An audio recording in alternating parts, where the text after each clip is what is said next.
আল্লাহ বললেন, আমার মুত্তাকি বান্দাদের এই পাঁচটা বৈশিষ্ট্য যদি কারো মধ্যে থাকে তাদেরকে আমি ক্ষমাও করে দেব, জান্নাতও দিয়ে দেব।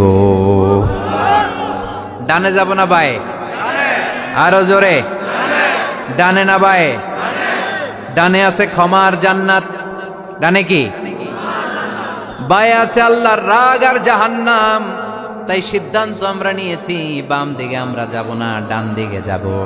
ডান দিকে গেলে ক্ষমাও পাওয়া যাবে, জান্নাত পাওয়া যাবে, কিন্তু কাজ করতে হবে কয়টা?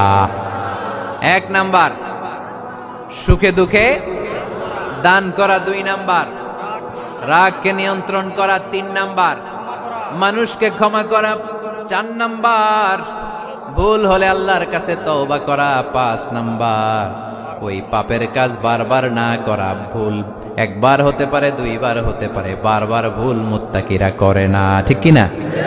এই 5টা কাজ করলে মুত্তাকি বানাবে কে? মনে থাকবে? মনে থাকবে সবার? যেই কোনো অবস্থায় একটু দেয়ার অভ্যেস করা যাবে? রাগটার একটু নিয়ন্ত্রণ করা যায় না? করা যাবে? আর অন্যের ব্যাপারে কোনো ক্ষোভ, হিংসা, বিদ্বেষ নিয়ে আমরা রাতে ঘুমোতে যেতে চাই না, ভুলে গেলাম আমরা সব। পারবেন তো? ভুল হলে ক্ষমা চাবো কার কাছে? যেই কাজের জন্য ক্ষমা চাইলাম জীবনে কোনোদিন আর ওই কাজ করব। আল্লাহ আমাদের সবাইকে কথাগুলো বুঝার ও আমল করার তৌফিক দান করুক।